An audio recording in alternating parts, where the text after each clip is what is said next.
Well, I was teaching in Edwardsville, probably would have been in the early 80s. One of the women with whom I taught was a Roman Catholic and was quite upset about the modernization of the litany and the folk and the guitar masses and whatnot. She felt that they disturbed her worship, and she wanted to church shop in Edwardsville. And for some reason, she chose me as the person that she wanted to church shop with. I don't know whether I've got some kind of aura around me, but I certainly was not interested. It was the last thing in the world I wanted to do. And I kept saying to me, why me? Why don't you get somebody that's interested in church shopping and go with them? No, come on. I think I want to go with you. Do you know anything about any of the churches in Edwardsville? And I said, well, quite frankly, no. But I do know that the Episcopal Church has a reputation for having really good music because, well, for one thing, a lot of the SIU music faculty attended here at the time. And their priest has a reputation for being an excellent homilist. But I said, other than that, I don't know anything about it. I could call a church and find out what time the church service begins if you really insist on going. Yes, I want to go. I have to find a new spiritual home. And I was sort of doing eye rolls. Oh no, not that. But Sunday came around, and I guess I picked her up when we came to church.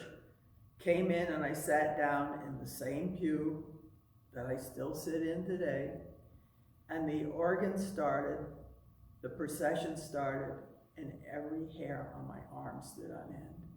And I thought, this is it. This is why people know that God is with them. God, for me, just immediately was in this place. I could feel it.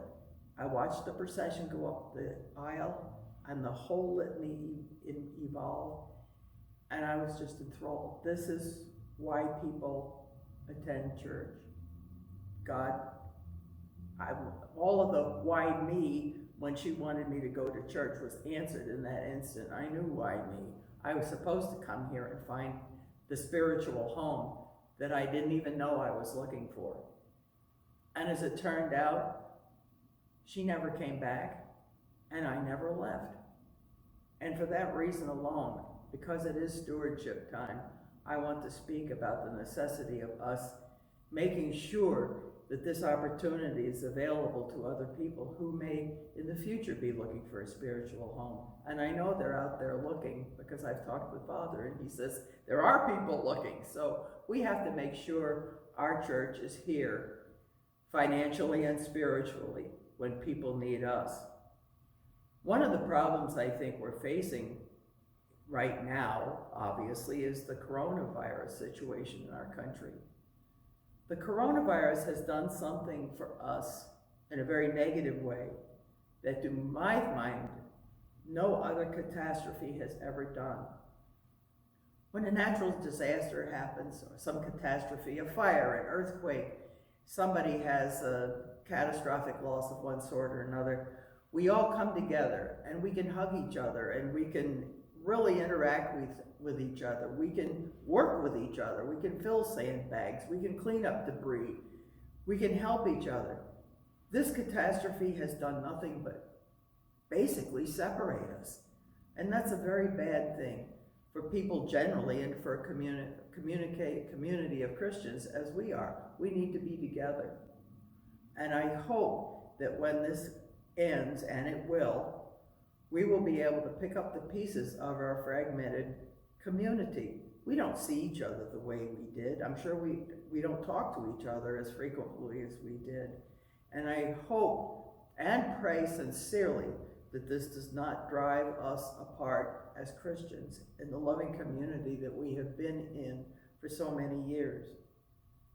When the COVID ends and we're back together, we will need to make sure that our beloved St. Andrews is a place that we can return to that's solid.